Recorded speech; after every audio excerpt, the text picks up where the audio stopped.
কক্সবাজারের টেকনাফের গহীন পাহাড় থেকে অপহৃত নারী ও শিশুসহ ১১ জনকে উদ্ধার করেছে নৌবাহিনী ও পুলিশ।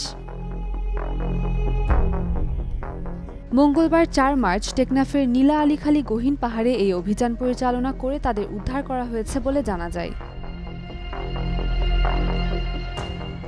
ভুক্তভোগীদের অভিযোগ, একদল সন্ত্রাসী দেশীয় অস্ত্র ও বন্দুক ঠেকিয়ে তাদের নিজ বাড়ি থেকে তুলে নিয়ে যায়।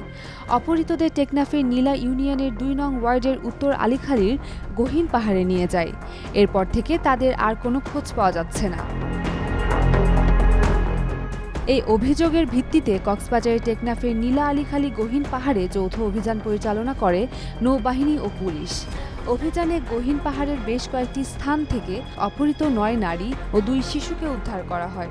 এ সময় উপস্থিতি টের পেয়ে অপহরণকারী চক্রটি পালিয়ে যায় বলে জানায় যৌথ বাহিনী। পরে উদ্ধারকৃতদের পরিবারের কাছে হস্তান্তর করা হয়।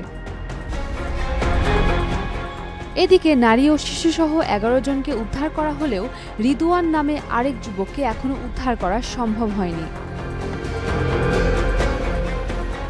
নৌবাহিনী জানায়, অন্তর্বর্তীকালীন সরকারের নির্দেশনা বাস্তবায়নের লক্ষ্যে টেকনাফসহ সারা দেশে নৌবাহিনীর দায়িত্বপূর্ণ এলাকায় নিয়মিত অভিযান পরিচালনা করে আসছে বাংলাদেশ নৌবাহিনী। ভবিষ্যতেও নৌবাহিনীর এ ধরনের কার্যক্রম চলমান থাকবে। উম্মের রুম্মান ক্রান্তি, ডেইলি সান।